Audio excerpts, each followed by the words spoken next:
Welcome to the seventh and final episode in a Legendarium series about England's anarchy of the 12th century.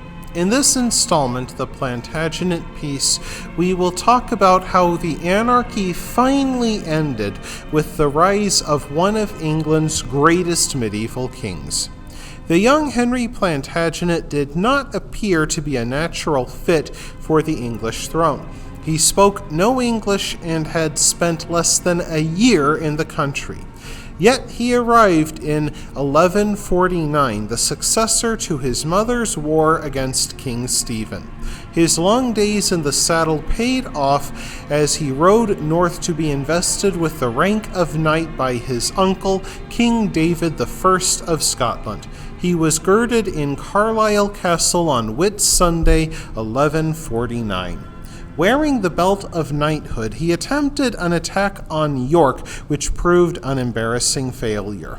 Young Henry had to flee to the Channel ports, with King Stephen's men only a few steps behind him. Ironically, his bold escape from inglorious defeat helped to bolster young Henry's reputation.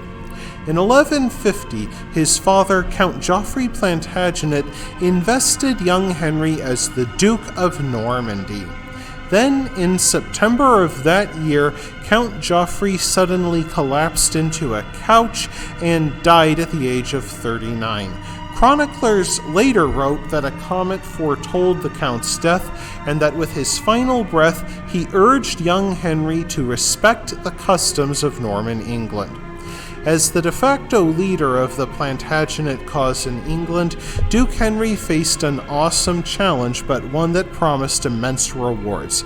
Ironically, Henry received a great boost to his cause because of the French king's failing marriage. About the time of Henry's birth, Louis VII had married Eleanor, the daughter of Duke William X of Aquitaine, who ruled a sprawling but loosely governed territory that included 1/4 of medieval France.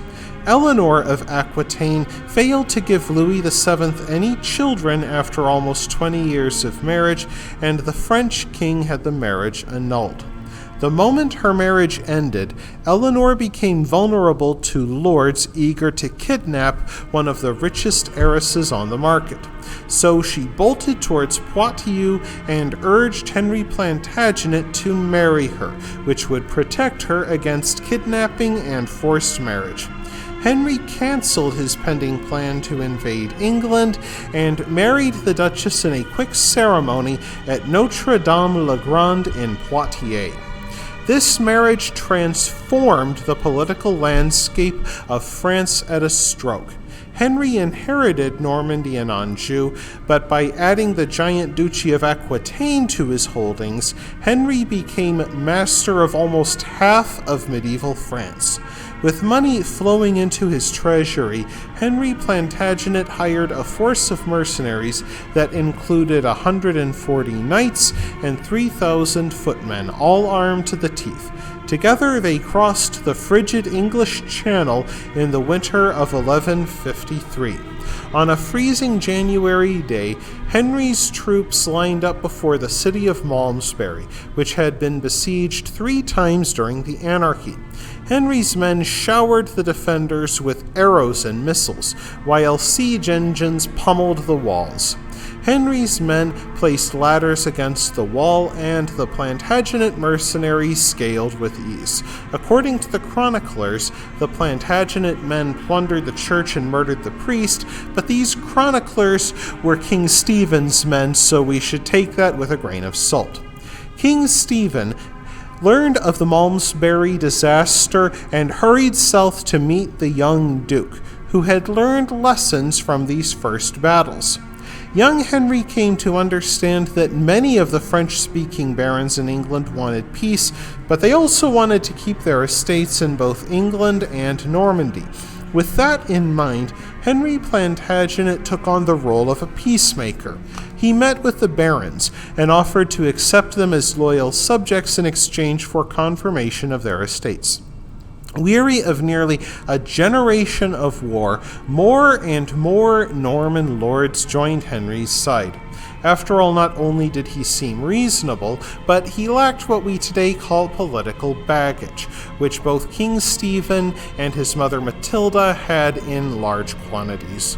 When Earl Robert of Leicester, Stephen's most important supporter, declared himself to be Duke Henry's man, King Stephen must have known the game was up. In any case, King Stephen was a broken man. He fought for 20 years to no purpose, and within a few months he lost both his wife and the son who would inherit his throne. So Henry and Stephen met at Winchester on November 1153 and signed an agreement. Stephen would rule the country for the rest of his life, and when he died, Henry would succeed him. The treaty, formally promulgated at Westminster the following month, was guaranteed by the Church, which punished any breach of it with excommunication. At Oxford, the English barons duly did homage to Duke Henry while reserving allegiance to Stephen for the rest of his life. The wars, which dragged on for almost a generation, ended almost abruptly. Now in his late 50s, Stephen could enjoy the throne unchallenged. Some at court, who feared for their positions after Henry's coronation, hoped to make trouble, but the great magnates of the realm seemed to have been only too relieved that Norman England might be at peace again.